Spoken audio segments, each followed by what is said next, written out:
Salut les amis, aujourd'hui on va parler des nouveautés de maquillage, tout ce qui était sorti ou va sortir prochainement dans le monde de maquillage, ce que je pense acheter ou ne pas acheter. En tout cas, c'est l'une de mes vidéos favorites à filmer, si ce n'est la vidéo favorite à filmer, et apparemment je comprends que ça vous plaît bien aussi.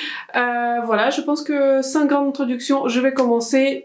Tout ce que je porte sur mon visage, je n'ai pas fait de tuto, j'ai juste fait ce maquillage pour moi. Des fois j'aime bien faire le maquillage pour moi et pas que de tuto, ça me permet de me réinspirer, etc. Parce que voilà, si je filme, forcément, il faut que je pense à comment être bien positionné, etc. par rapport à la caméra. Donc, si je ne le filme pas, ça me permet de créer quelque chose de différent. Du coup, tous les produits, comme je disais, seront dans la description. Je me suis maquillée, du coup, avec la palette de Jeffree Star Cremated. Ce look, je l'ai pas filmé, mais j'ai filmé un look similaire quand j'ai fait 4 looks pour ma vidéo sur cette palette, donc qui va sortir probablement cette semaine. Et sur mes lèvres, je porte le nouveau rouge à lèvres, mais que j'ai reçu du coup en échantillon. C'est le rouge à lèvres que j'ai testé dans la même vidéo que la palette de Jeffree Star, mais ce rouge à lèvres il est en couleur Dior 8 et je trouve que c'est vraiment une très jolie couleur. Ce n'est pas un rouge à lèvres qui est très rouge, mais je trouve qu'il a quelques notes qui sont chaudes. En tout cas, je pourrais considérer cette couleur. Je trouve que cette couleur elle est très jolie. Donc voilà, c'est tout ce que je voulais vous dire. N'hésitez pas à checker la description et maintenant je vais bouger et on va passer aux nouveautés. Je viens donc bouger et je pensais aussi, je trouve que ça change pas mal par rapport à tous les rouges à lèvres nudes que je porte. En général, je porte vraiment que des nudes, mais je trouve que je sais pas, c'est quelque chose de différent. Vous savez, à chaque fois je dis à mon mari, tiens, regarde mon maquillage, est-ce que ça te plaît? J'ai fait quelque chose de différent. Il dit, bah tous les jours tu fais un truc différent. Je dis, bah oui.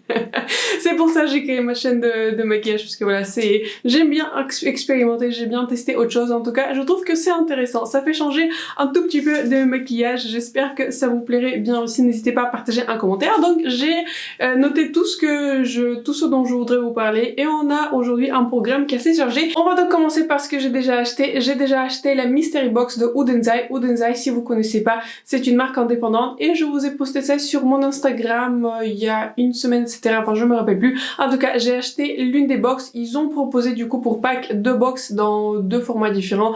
Il y en a une box qui était plus petite, qui était à 49 $. C'était 49 $, je crois, c'est ça. En tout cas, c'était 45 €, mais j'ai utilisé un code, donc au final, ça m'a revenu à 39 €. Livraison comprise, taxe comprise, donc je trouvais que c'était une bonne affaire. Et il y avait aussi une box dans un format qui est plus grand pour 19 $, pardon, donc du coup ça fait un tout petit moment en euros.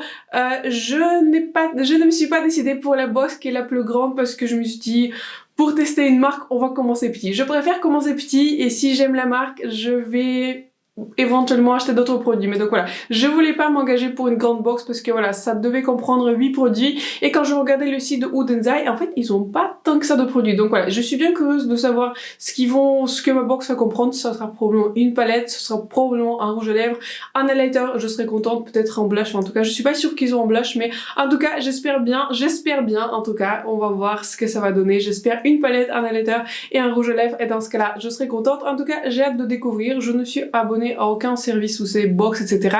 Je n'ai jamais acheté des mystery box. J'ai par contre acheté des coffrets. Vous savez que Cult Beauty sort assez régulièrement, mais les coffrets en fait ils sont déjà connus. Mais pour moi, les mystery box, enfin je sais pas, si c'était les marques par exemple, s'il y a des marques comme Charlotte Tilbury, il y a toujours un risque que j'ai déjà un produit, donc ça m'intéresse toujours un tout petit peu moins. Et ouais, cet aspect mystère, enfin je sais pas, je préfère moi-même choisir les produits. En tout cas, je trouve personnellement c'est un peu plus simple pour moi de m'engager pour quelque chose où je connais ce que je vais recevoir, et je n'aime pas en fait recevoir les produits que je n'ai pas choisis. Bon bref, je ne sais pas si vous me comprenez. N'hésitez pas à me dire si vous avez déjà craqué pour les mystery box, mais c'est vrai que pour moi c'était toujours assez difficile. Par exemple, je sais que Charlotte Tilbury fait des mystery box, mais j'ai beaucoup de produits de Charlotte Tilbury, donc ça m'intéresse pas trop en général. Et il y a souvent des rouges à lèvres, il y a souvent Pillow Talk, etc. Donc bon, c'est pas le rouge à lèvres qui m'aille le plus. Je l'ai passé avec quelqu'un, donc voilà, c'était pas la couleur pour moi. Bref, en tout cas, j'attends avec impatience cette mystery box. Elle est déjà arrivée en Europe, donc j'attends la livraison. Donc probablement la vidéo va sortir la semaine prochaine, du coup la semaine de mai quelque part, quand j'aurai le temps de le filmer. Donc voilà, j'attends avec impatience. N'hésitez pas à me partager si vous avez craqué pour une mystery box de Udenzai. Donc voilà, c'est ça que je voulais vous dire. Et ensuite on va récapituler les palettes, parce que dans dans les épisodes différents, j'ai parlé de différentes palettes, j'ai parlé de différentes sorties, mais du coup je voulais récapituler ce que je voulais acheter, ce que je voulais pas acheter.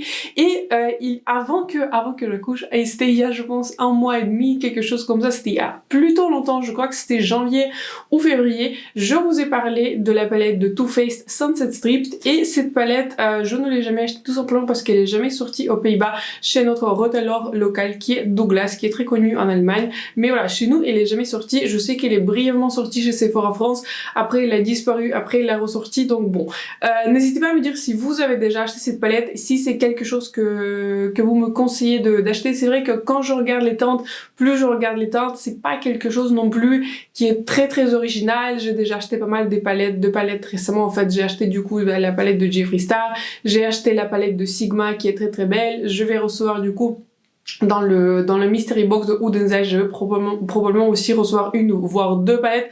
Donc voilà, pour le moment les palettes on est bien. Je préfère quand même un tout petit peu tester, jouer avec tout ce que j'ai et pas non plus me surcharger des palettes, mais de toute façon je n'ai pas le choix parce que cette palette n'est toujours pas disponible aux Pays-Bas, donc je ne peux physiquement pas l'acheter. Donc voilà, n'hésitez pas à me dire si vous l'avez acheté, si c'est vraiment quelque chose que je suis en train de rater, ou si vous me dites voilà, passe à autre chose, c'est pas le plus important. Je vous ai parlé aussi la semaine dernière, dans mon dernier épisode de la palette de Patrick Ta. Est-ce que c'était le dernier épisode? Probablement, oui. Et avant, j'ai posté sur Instagram, oui. Donc, je vous ai parlé de la palette de Patrick Ta qui s'appelle Major Dimension Rose 2. Non, c'était Major Dimension 2 Rose. En tout cas, c'est une palette nude rose dans la gamme de Patrick Ta. Et sans grande surprise, elle est toujours pas venue sur Call Beauty. Et je suis allée sur Instagram de Patrick Ta et il y a eu des commentaires. Ah ben, quand est-ce que cette palette vient sur Call Beauty? Bon, la team de Patrick Ta n'a pas n'a pas répondu à ces commentaires d'après ce que j'ai vu, donc voilà. Je vais passer sur cette palette parce que je vous dis très souvent, je ne suis pas quelqu'un qui va un tout petit peu chasser le maquillage, ce n'est pas le principe de ma chaîne. Enfin, je trouve que si il a mis, on va dire, plus d'1 mois, enfin ça va faire 1 mois qu'il n'a pas stocké cette palette sur Call Beauty. S'il ne restocke pas d'autres produits sur Call Beauty, bon, ça m'intéresse pas, vraiment, là je pense que je vais passer à autre chose. La palette elle est très jolie, mais d'après les revues que j'ai eues, c'est une palette qui est assez monochrome, donc bon, je pense que je vais passer dessus. Je sais que vous étiez beaucoup à être intéressés, mais c'est vrai que chasser le maquillage comme ça, attendre quand elle vient sur le site, ce n'est pas trop mon délire.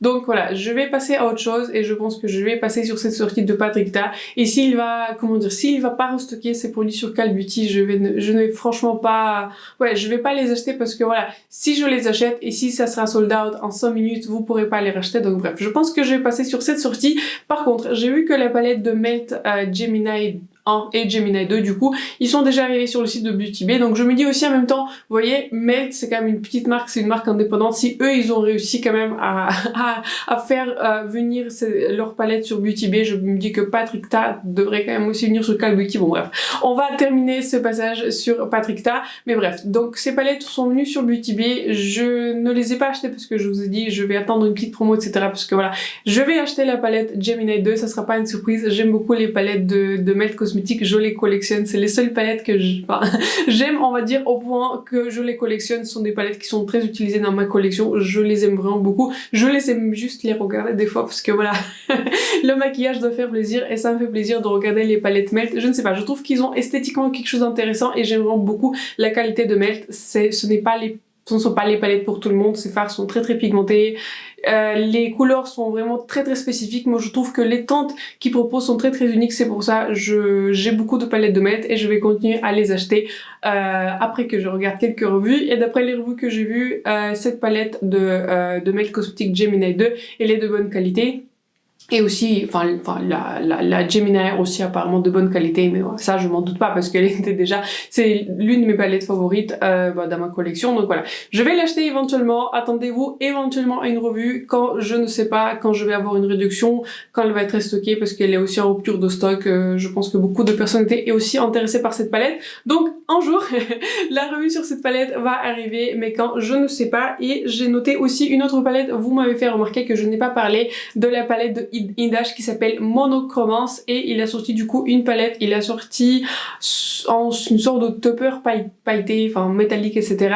Il a sorti 2 rouges à lèvres, il a aussi sorti un crayon pour les yeux, il a aussi sorti un crayon pour les lèvres si ma mémoire est bonne. En tout cas, il a sorti une collection entière, vous pouvez les retrouver sur le site de Indash. Ces produits normalement se vendent sur le site de Cult Beauty, ils sont toujours pas arrivés sur le site de Cult Beauty, donc je suppose que ça prend un tout petit peu de retard. Bon, je ne vais pas acheter cette palette parce que les revues que j'ai vues n'étaient pas toutes positives, donc je n'ai pas envie de me retrouver avec un produit que, on va dire, de manière unanime n'a pas été, on va dire, aimé comme sa première palette. Quand je regardais les revues de sa première palette, il y a tout le monde qui a dit c'est le produit qu'il faut acheter. Je l'ai acheté et je suis très très contente de cette palette. C'est une palette que j'utilise, c'est une palette qui ne quitte pas mon bureau. Si j'ai envie de piquer une couleur pour le blush, si des fois j'ai envie de piquer une couleur pour la poudre, etc., cette palette marche aussi comme une palette pour le visage. Donc je trouve que ça a du sens, vous voyez, mais je crois que je vous en ai parlé sur mon Instagram. Pour moi, cette palette Monochromance, c'est une palette, on va dire, un tout petit peu pastel. Elle comprend quelques couleurs intéressantes, mais pour moi, déjà, la color story ne m'inspire pas tellement, je ne sais pas. Il y a quelque chose qui ne m'inspire pas, je trouve que esthétiquement, elle est jolie à regarder, mais je ne sais pas, cette color story ne m'a pas inspirée. J'ai pas vu des revues exceptionnelles qui me disaient ouais, il faut que je fonce, il faut que j'achète. Il y a beaucoup de couleurs mat. C'est vrai que je trouvais, on va dire ça comme ça. Sa première palette, je trouve qu'elle avait parfaitement du sens parce que vous pouvez l'utiliser sur le visage et sur les yeux. Le plus souvent, sa première palette, je l'utilise sur le visage et franchement, ça marche. Les couleurs de blush en particulier sont très très jolies. Je trouve que sa palette a du sens. Cette sortie, enfin sa première palette, sa première sortie de palette avait complètement du sens. Bon, cette palette a un tout petit peu moins de sens parce que sauf si vous voulez avoir un highlighter, enfin ou un blush violet ou un blush qui est un tout petit peu bleu-vert, enfin je sais pas, ça n'a pas trop de sens que cette palette. Et aussi pour le visage, oui, vous pouvez utiliser quelques teintes pour le visage, mais je veux dire, dans sa première palette, elle était chère, mais ça se justifie parce que vous pouvez utiliser, on va dire, 80% des teintes sur le visage. Vous pouvez utiliser dans les sourcils, etc. Je trouve que ça marche. Même les teintes les plus foncées, vous pouvez ajouter quelques touches dans les sourcils et ça va marcher si vous avez, comment on va dire, les sourcils qui sont foncés. Bon, sa nouvelle palette, je trouve qu'elle est un peu trop pastel. Vous pouvez pas utiliser toutes les teintes sur le visage, donc pour moi, ça justifie pas trop.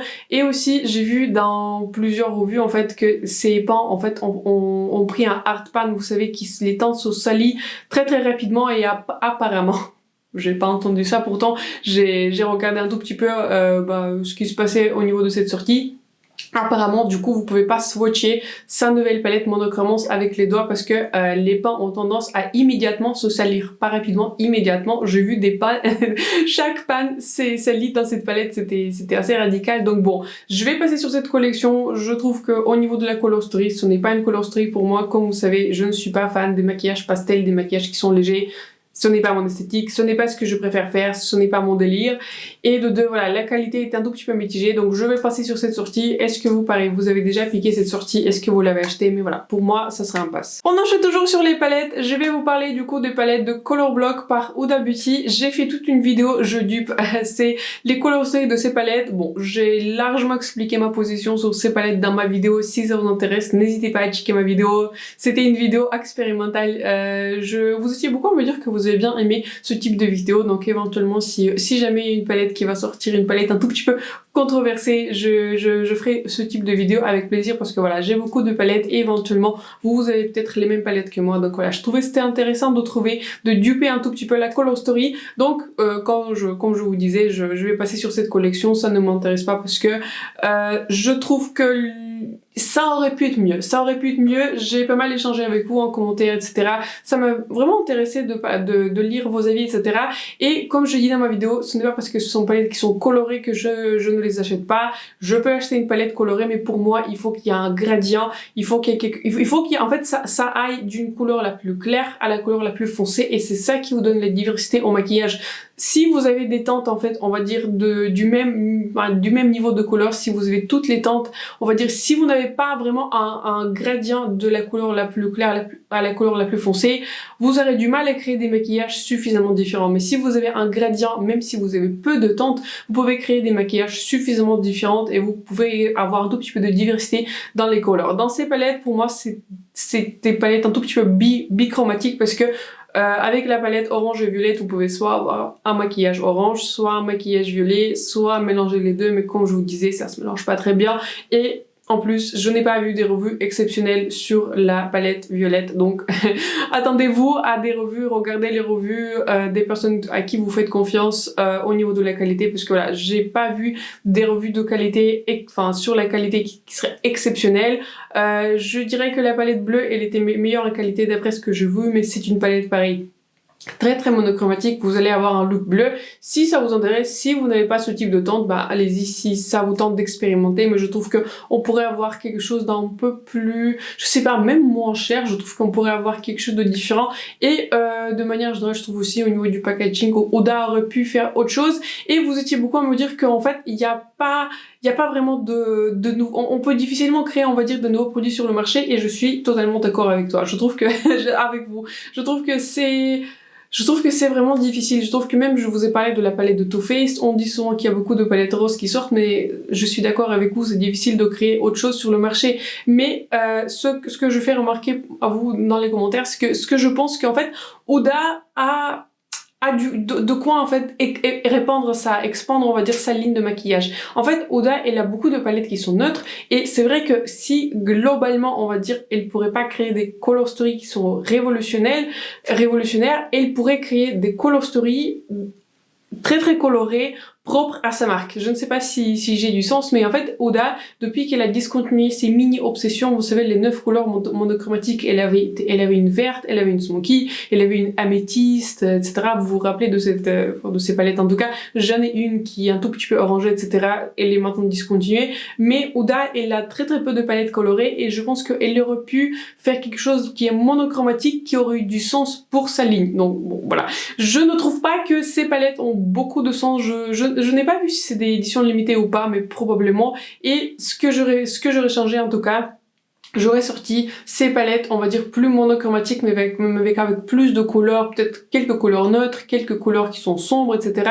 J'aurais pu ressortir à sa place des couleurs monochromatiques et en plus, j'aurais sorti du coup sur le côté les cake liners si elle voulait vraiment les sortir dans des couleurs un tout petit peu plus originales. Donc c'est ce que j'aurais fait. Bon, Huda n'a pas Huda n'a pas fait ça, mais en tout cas, je trouve que sortir des palettes colorées a du sens dans la gamme en fait de Huda Beauty et ça aurait pu être une sortie intéressante, mais voilà, comment elle l'a fait, pour moi ça m'intéresse pas trop, donc c'est pour ça je vais passer sur cette collection. La marque NARS a annoncé sa collection du coup pour l'été, ils vont sortir 4 produits au total. J'ai vu du coup une palette qui s'appelle Unrated et elle est déjà sortie aux États-Unis. Elle est pas mal jolie, je trouve qu'elle est intéressante et malheureusement elle n'est pas encore sortie sur le site de NARS en Europe ni chez Sephora, donc peut-être elle va venir plus vers l'été, ce qui serait assez logique. J'ai une palette de NARS, je trouve pas que la qualité était bluffante, même si la qualité est bonne, mais voilà, c'est pas quelque chose qui m'a bluffé. N'hésitez pas à me dire si ça vous intéresserait éventuellement une revue de ma part de cette palette. Je trouve que la palette, elle est assez jolie, en tout cas je trouve que là, il y a une harmonie intéressante et ce type de teinte en général, je porte très souvent, je pense que c'est rien de révolutionnaire pour NARS, on a déjà vu beaucoup de palettes et je trouve que c'est dommage que NARS sort en fait la plupart des produits intéressants en édition limitée, très souvent comme Kiko d'ailleurs. Ils font toujours la même chose. NARS aussi sort des produits très intéressants en édition limitée, je trouve c'est un tout petit peu dommage, je trouve qu'ils devraient un tout petit peu répandre leur collection permanente, ils devraient sortir plus de produits dans la collection permanente qui soit plus permanente, en tout cas je serais plus intéressée. Bon, je trouve que cette palette elle est jolie, elle a un arrangement de couleurs joli, donc n'hésitez pas à me dire si ça vous intéresserait une revue de ma part. Je pourrais être un tout petit peu intéressée par cette palette pour retester la qualité de NARS, pour me faire un tout petit peu l'avis sur la qualité de NARS. Ils vont aussi sortir du coup une masque pour les lèvres. Bon, ce type de produit m'intéresse pas trop, j'utilise du coup la masque de Kaleidos et je l'apprécie, du coup je trouve c'est un bon masque pour les lèvres. Ils vont sortir aussi du coup le 3 duo qui comprend du coup en blanc blush et un bronzer, je trouve pas non plus, c'est une très très bonne affaire, ça coûte 48 $ et je trouve que c'est assez cher et je préfère du coup leur palette de blush, je trouve que c'est vraiment une meilleure affaire. N'hésitez pas à checker du coup ma revue sur la palette de blush que j'aime et que j'apprécie, que j'ai utilisé aujourd'hui. J'ai utilisé aujourd'hui mon blush préféré qui s'appelle Exhibit A, qui existe du coup dans la ligne permanente de NARS. Donc je vais passer sur tout à part du coup la palette. Je trouve que la palette pourrait m'intéresser. N'hésitez pas donc à partager si ça vous intéresserait une revue sur cette palette. Une sortie dont j'ai oublié de vous parler, une sortie par Fenty qui s'appelle Stalk, j'ai noté ça, Sun Stacked Bronzer. Bon, je vais mettre l'image ici. C'est une palette bronzer qui comprend, je crois, 5 ou 6 teintes, je crois que 5 teintes de bronzer et du coup 2 highlighters. Bon, sur Instagram de Sephora France, j'ai vu qu'il y a des personnes qui se sont demandé quand est-ce qu'elle va arriver sur Sephora France. Je vous dis sincèrement, je ne comprends pas cette sortie et je ne comprends pas déjà trop la direction dans laquelle Fenty il va. Ils ont déjà sorti des rouges à lèvres qui sont rechargeables avec un packaging assez douteux. Apparemment, beaucoup ont cassé leur rouge à lèvres avec ce type de packaging. J'ai vu qu'ils vont sortir peut-être des glosses, etc. Mais bon, les glosses de Fenty, on a déjà vu des milliards de fois. Maintenant, ils vont sortir du coup une palette de multiteintes de bronzer et 2 highlighters, dont un pourrait marcher pour un type de carnation et une autre teinte pourrait marcher pour d'autres carnations. Je ne comprends pas trop cette sortie, je ne comprends pas pourquoi les gens étaient excités. J'ai vu énormément de revues sur cette palette. Pareil, les revues que j'ai vues n'étaient pas exceptionnelles sur la qualité de cette palette et surtout au niveau de la composition, je ne comprends pas pourquoi Fenty, une marque qui a lancé l'inclusivité, a sorti ce type de palette. Je trouve que cette palette n'a aucun sens à l'exception si vous maquillez en fait d'autres personnes. Là ça a du sens, si vous maquillez professionnellement d'autres personnes que vous sur une multitude de personnes qui ont toutes, on va dire, des carnations différentes allant de la plus claire à la plus foncée, oui, vous avez besoin de cette palette. Mais pour toutes les autres personnes, j'ai un tout petit peu du mal à imaginer en fait pour qui cette sortie elle est faite et l'engouement des personnes pour cette palette, alors que voilà, si vous avez la même carnation que moi, vous pourrez utiliser le highlighter le plus clair et éventuellement maximum 2 teintes de bronzer à lait. Si vous bronzez très bien, peut-être 3 teintes de bronzer si vous les mélangez. Si vous avez une carnation beaucoup plus foncée, vous pouvez utiliser le highlighter le plus foncé et du coup les bronzers les plus foncés. Mais toutes les autres teintes seront utilisées. Oui, j'ai déjà entendu cet argument que vous pouvez utiliser cette palette sur les yeux. Regardez-moi dans les yeux et dites-moi que vous n'avez pas un beige. Je ne vais pas vous croire. Regardez-moi dans les yeux et dites-moi que vous n'avez pas une teinte dorée foncée que vous pourrez utiliser sur les yeux et de beige. Je vous regarde, vous qui voulez cette palette. Donc voilà, cette excuse-là, on a déjà entendu parler pour faire vendre les palettes. Bon. Dites-moi que vous n'avez pas de beige dans votre collection ou des teintes qui sont de bronzer qui sont tout petit peu plus foncées pour vous. Je pense qu'on en a tous. Si vous n'avez pas, pourquoi vous pensez même à cette palette? En tout cas, j'avais beaucoup de mal à comprendre cette sortie, j'avais beaucoup de mal à comprendre pourquoi cette palette était aussi énorme, qui comprendrait autant de teintes. J'aurais trouvé que ça aurait pu être beaucoup plus logique de sortir par exemple 3 ou 4 palettes qui comprennent par exemple une couleur de highlighter, une couleur de contour par exemple et une couleur de bronzer. Là ça a du sens. Là ce produit, je serais première en ligne, j'aurais demandé à mes parents de le commander et de m'envoyer vers moi. J'aurais pu le tester avec plaisir, ça a du sens. Cette palette n'a pas du sens pour moi, c'est pour ça que je vais passer sur cette palette. La marque de Rare Beauty a sorti du coup leur Tinted Moisturizer, ils ont sorti du coup leur crème teintée et je trouve que c'est une sortie intéressante. Je n'ai pas testé beaucoup de produits chez Rare Beauty parce que tout simplement cette marque n'est pas disponible aux Pays-Bas, mais je vais bientôt venir en France, au mois de juin, donc voilà, je vais venir pour un week-end et éventuellement si je vais aller chez Sephora, je vais considérer quelques produits de Rare Beauty. Donc si vous avez des recommandations chez Rare Beauty, c'est le moment de les partager avec moi en commentaire. Si vous avez déjà testé cette crème teintée, n'hésitez pas à me le dire si c'est aussi un produit qui vaut le coup d'être testé ou si ça vous intéresserait. En tout cas, je trouve que c'est intéressant, je trouve que c'est bien que Selena Gomez expande sa ligne, je trouve que c'est assez logique cette sortie, d'autant plus que beaucoup d'autres marques ont sorti cette crème teintée. Donc voilà, je trouve que c'est une sortie intéressante et je voulais la partager avec vous. Et aussi, je voulais du coup partager une sortie qui m'intrigue, mais Je voulais vous en parler parce que cette sortie m'inquiète. Danessa Myricks, c'est une artiste, c'est une make-up artiste. Elle va sortir, j'ai noté, attendez, je vais vous lire. Ça s'appelle Blurring Balm Powder. Oui, j'ai noté pour pas oublier. Et en fait, je l'ai traduit comme une poudre en format de baume. Et j'ai marqué à côté, bon, je vais pas le dire, j'ai marqué à côté, mais qu'est-ce que c'est? On va dire qu'est-ce que c'est, mais en format plus court.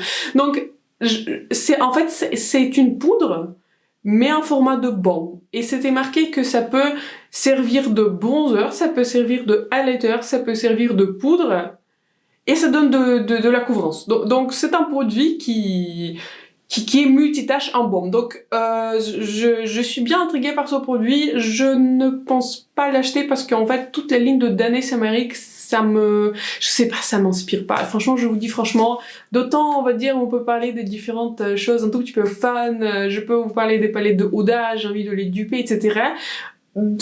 Autant vous dire que toute la ligne de Danessa Myricks, je ne la comprends pas, pour le dire tout simplement, en fait. Et la tendance, je regarde des fois son Instagram, et la tendance à maquiller des modèles avec des produits qui ont l'air, en fait, un tout petit peu huileux. Et si vous me suivez depuis assez longtemps, il y a une sensation que je ne supporte pas dans mon maquillage si mes cheveux collent sur mon visage. D'autant plus que j'attache très rarement mes cheveux, je les porte en général comme ça. S'il y a un truc qui colle sur mon visage, ça me rend folle. Je ne supporte pas cette sensation, et déjà, si je regarde les modèles que Danessa Myricks est en train de maquiller, j'imagine que sur moi c'est en train de coller, et en tout cas, j'ai du mal à regarder ça. Et d'après ce que je comprends, en fait, ces produits sont quand même assez spécieux. J'ai vu des revues sur son nouveau fond de teint qui s'appelle Yumi Skin. C'était apparemment très full coverage, et je le trouvais aussi très très cher, en fait. Et ce que j'ai entendu aussi, que apparemment ce produit est fait en Chine, et en plus, ce fond de teint coûte autour de 40 $. Bon, pour un produit qui est fait en Chine, en fond de teint, qui coûte 40 $, non. Je vous dis tout simplement, franchement pour moi c'est non. Je veux dire, je peux trouver d'autres produits, on va dire, qui sont un peu plus accessibles, d'autant plus que je crois que Danessa Myricks se vend sur Beauty Bay. Je peux trouver beaucoup d'autres produits pour beaucoup moins cher qui ne sont pas faits en Chine et qui m'intéresseraient éventuellement plus. D'autant plus que voilà, je n'ai pas vu que ce fond de teint avait un aspect vraiment luxueux pour justifier ce type de prix.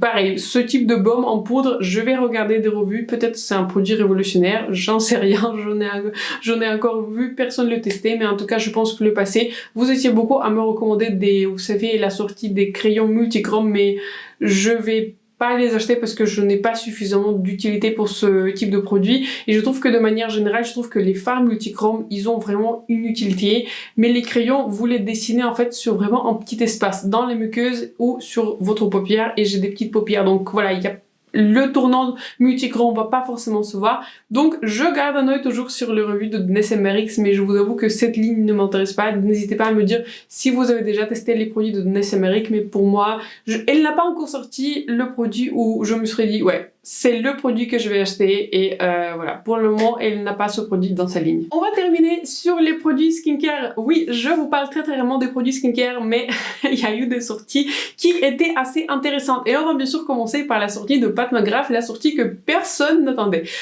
J'ai échangé avec certaines d'entre vous sur Instagram, et j'ai vu des sneak peeks par la marque de Pat McGrath de quelque chose dans le rose, et j'étais sûre que c'était une nouvelle palette. J'étais persuadée que c'était une nouvelle palette. Et bah figurez-vous, figurez-vous que c'est une essence. Donc Pat McGrath, de manière très inattendue, elle va lancer ses produits skincare. Bon, je comprends le sentiment, je comprends l'intention. C'est assez logique parce que voilà, je trouve que beaucoup de marques de maquillage ont sorti des produits, on va dire soins, Charlotte Tilbury l'a fait, donc pour moi c'est pas si étonnant que ça. Je ne le pensais pas parce que je trouve que Pat McGrath sort beaucoup de produits, on va dire, de cosmétiques, et pour moi, elle est vraiment dans le cosmétique, vraiment à fond. Et quand j'ai vu que c'était un produit skincare, j'étais en mode what?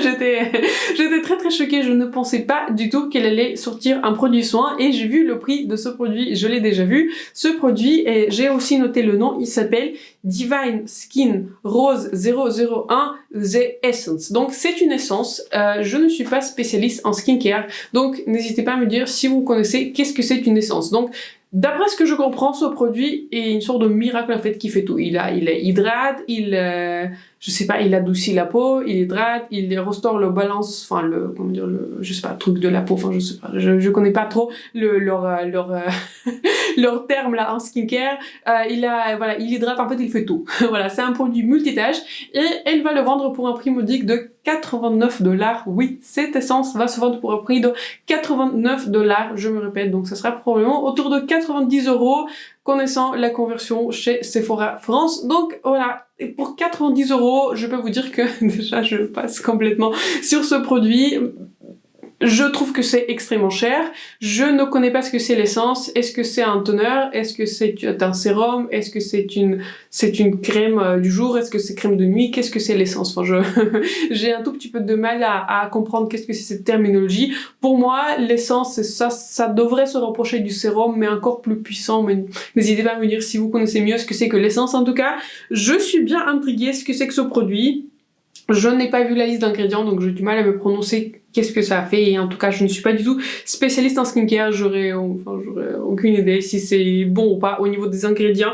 Donc voilà, je vais passer sur cette sortie tout simplement à cause du prix, parce que je suis pas là pour payer 90 €, ou enfin 89 $ pour un produit que je ne sais pas ce qu'il fait. Je ne sais pas si c'est pareil pour vous, mais en tout cas voilà, je vais passer sur cette sortie. Pour moi, c'est une sortie, je pense, la plus inattendue un tout petit peu de l'année. C'est une sortie logique, mais je ne pensais pas du tout qu'à ce moment-là, on va dire, de l'histoire, elle va sortir. Les produits sont en. N'hésitez pas à me dire si vous êtes fan de Patmograph au point de piquer cette essence pour 90 €, enfin 10 $. Et en tout cas voilà, je vais passer sur cette sortie. Et très rapidement, il y a eu de nouvelles marques de skincare qui vont sortir, sur lesquelles je vais aussi passer, mais voilà, je voulais juste en discuter, enfin très rapidement. Il y avait les marques de Hailey Bieber, qui est la femme de Justin Bieber. Si vous me demandez, je n'ai aucune idée ce qu'elle a fait à part d'être mariée à Justin Bieber. Je sais qui c'est. Attention, je sais qui c'est. Je trouve que pour le coup, c'est très étonnant qu'elle va sortir sa marque de skincare qui s'appelle Rhode. Je ne la suis pas sur Instagram, mais je trouve qu'en fait, elle a beaucoup de style, et je trouve qu'elle a je trouve que de manière vestimentaire, je trouve qu'elle a un bon style. Enfin, je trouve qu'elle a des tenues intéressantes. Je trouve qu'elle a un style qui est intéressant. Son maquillage, il est intéressant. Je trouve qu'elle porte souvent, vous savez, des lunettes de soleil, ses tenues. En tout cas, j'aurais vu un tout petit peu autre chose pour elle que les soins, parce que je ne suis pas sûre à quel point elle connaît le soin. Enfin, en tout cas, j'aurais plus vu qu'elle sorte une marque vestimentaire plutôt que le soin. Donc bon, elle a décidé de sortir le soin, bon, ok. Et il y a Scarlett Johansson va sortir du coup sa marque qui est déjà disponible d'ailleurs chez Sephora aux États-Unis, qui s'appelle The Outset. Bon, c'était assez drôle, parce que je me rappelle à l'époque, quand elle a juste annoncé cette marque, elle a mis, oui en fait j'ai été modèle dans beaucoup de campagnes de soins et de beaucoup de campagnes, on va dire, publicitaires, et j'ai décidé pour le coup, pour cette raison, de sortir sa marque de soins. Bon, on va dire que je ne fais pas entièrement confiance à des marques de soins sorties par des modèles, tout simplement parce que voilà, je vais encore, on va dire, pour Hailey Bieber, j'aurais pu faire plus confiance, on va dire. Pour Scarlett Johansson, je ne vais aucun cas faire confiance à cette femme en matière de soins, parce que tout simplement, ce type de personnes qui sont des stars, ils ont accès à des procédures, ils ont accès à un maquilleur professionnel qui est la star de son domaine, ils ont accès à des facials, ils ont accès à tous les massages, à tous les produits soins, à tous les produits les plus chers de l'univers, pour maintenir leur visage. Et on va pas parler de la chirurgie esthétique qu'ils utilisent, on va dire, régulièrement, je ne le sais pas avec certitude, mais je me doute, pour maintenir ce type d'apparence. Donc je vais pas croire c'est avec leurs produits soins qu'ils vont les utiliser pour maintenir leur apparence. Donc c'est pour ça, on va dire, je trouve que c'est un tout petit peu étonnant que les stars sortent on va dire, les produits soins. Bon, Scarlett Johansson ne fait pas trop de films intéressants d'après ce que je vois. Je vois que le dernier film qu'elle a fait était intéressant, c'était le Black Widow 2, qui pour moi n'était pas le meilleur des Marvel, etc. Je l'ai vu un tout petit peu, enfin j'étais pas impressionnée en tout cas des Marvel, j'ai vu tous les Marvel, mais pour moi c'était pas du tout impressionnant. D'ailleurs, je trouve que le Black Widow, par rapport à tous les Marvel, c'était pas mon préféré. Je pense que mes préférés c'était Iron Man, mais je trouve qu'il y en a avec lesquels je n'ai pas trop accroché, et du coup Black Widow faisait partie du coup des Marvel que je trouvais pas très intéressant. Donc avec cette parenthèse fermée sur les Marvel, je vais passer sur tous les produits soins dont je vous parle. C'est vrai que j'ai déjà des produits soins qui marchent pour moi, j'en parle très très peu parce que voilà, j'utilise tout le temps la même chose.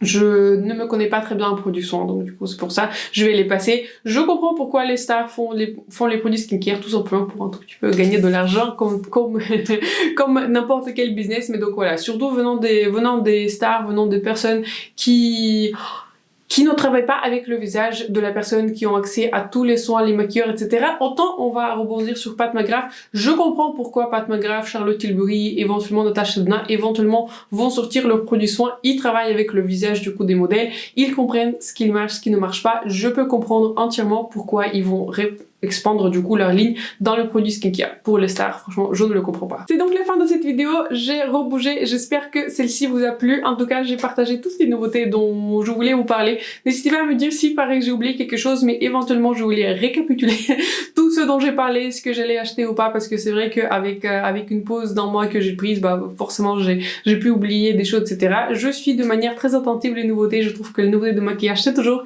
quelque chose qui m'intéresse, je les regarde tous les jours. N'hésitez pas à me dire quelles sont les nouveautés par lesquelles vous êtes intéressés, qu'est-ce que ça vous intéresserait que je teste. Du coup, j'attends avec impatience ma Mystery Box de Woodenside, je suis très excitée de la recevoir, et aussi éventuellement acheter la palette Gemini 2 par Melt Cosmetics. Sont, je pense, les deux sorties qui pour moi ressortent un tout petit peu de l'eau, un tout petit peu aussi la palette de NARS, mais un tout petit peu en moindre mesure que la Mystery Box de Woodenside et la palette de Melt. Donc sur ce, j'espère que la vidéo vous a plu, n'hésitez pas à souscrire à ma chaîne et de me laisser un like. Sinon, merci beaucoup de passer ce petit moment avec moi, j'espère que j'ai pu vous divertir. Sur ce, je vous souhaite une excellente soirée et je vous vois très bientôt dans ma prochaine vidéo.